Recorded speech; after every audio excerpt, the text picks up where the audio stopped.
And besides, a parliamentary movement would also entail what? For example, in the Free State of Congo at that time, nothing, because they had no parliament.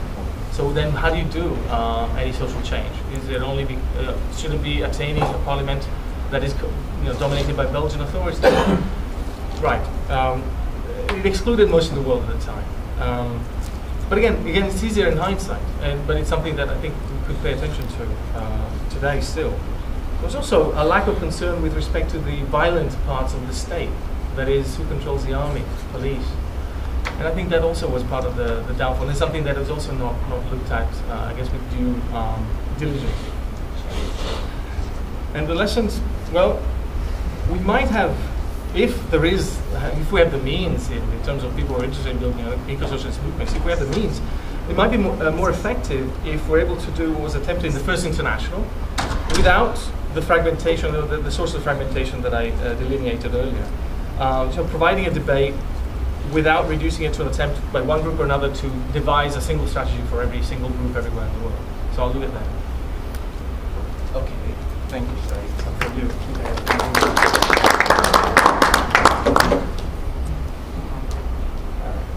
Okay, who's up?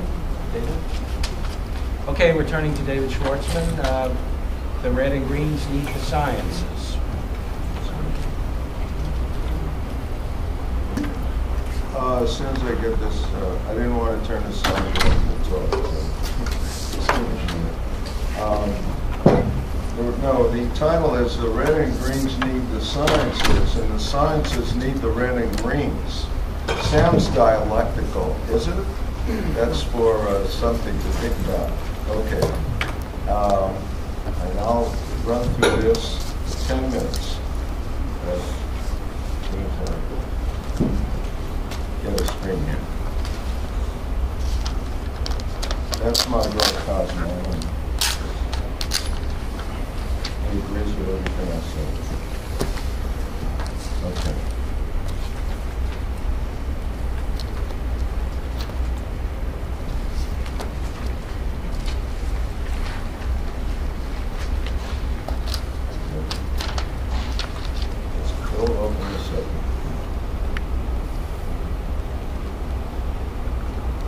I'll start with an abstract that kind of summarizes everything. I like to start with the conclusions because usually people run out of time and then we'll get to the conclusions. So I'll start with the conclusions, and it's now opening.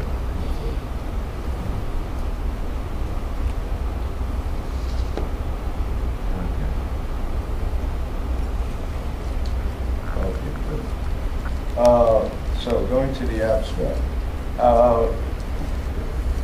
The main point I want to bring across is that eco-socialist theory and practice has to fully engage the natural and informational sciences, in particular climatology, ecology, biochemistry, and thermodynamics. So the political project of socialists and communists must be guided by these sciences. In particular, climatology.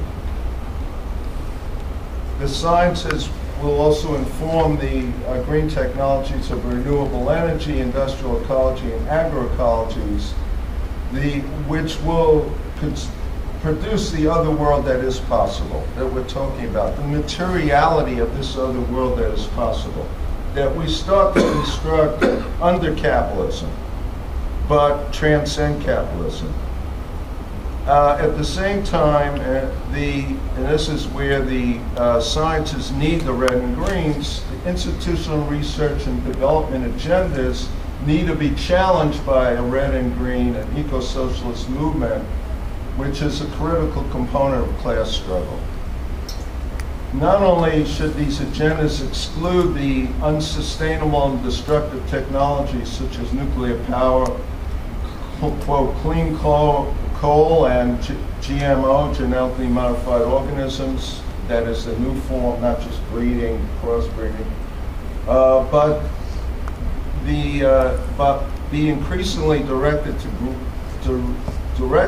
developing green technologies in emancipative modes by ensuring an ongoing dialogue with the scientists, engineers, and the communities that are in struggle.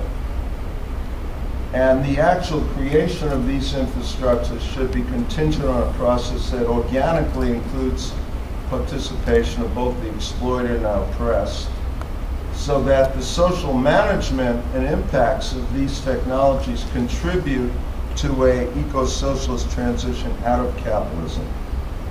Now, to me, the critical challenge is to develop a full conceptualization of the technological basis of this transition.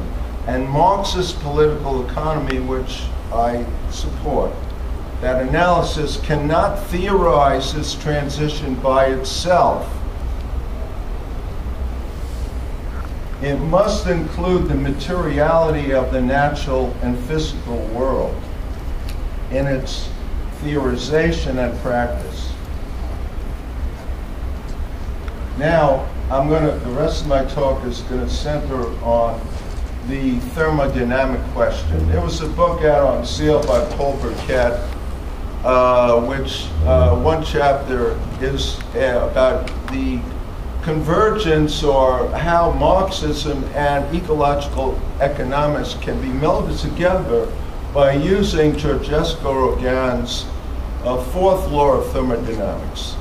And this fourth law is bogus, and it leads to very confused outcomes. I'm going to skip that. Okay. Solar communism.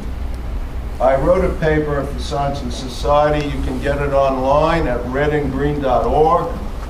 And this was my beginning of an attempt to critique Georgescu-Roegen and its appropriation by a wide variety of both progressive and reactionary thinkers and activists. Neo-Malthusians, starting with the most reactionary. Neo-Malthusians that see population being growth, the biological being just multiplying people, being the primary drive for our unsustainability. But Marxists also have misused this. In particular, Paul Burkett, and the continuation of this kind of conception without engaging in this critical thought. And I have great respect and admiration and the richness, for instance, of John Bellamy Forster's new book, but I feel that he does not really engage this aspect. And why it's so fundamental is that I'll go to the next slide, Georgescu-Roegen, he argued that in a closed system, which he assumed the Earth's surface was a closed system, that is closed to essentially transfers of matter into the surface and from outer space. And as a first approximation, this is true. Those fluxes are small. That the economy, the physical economy, will run down because it'll run out of low entropy source of energy to the ability to do work.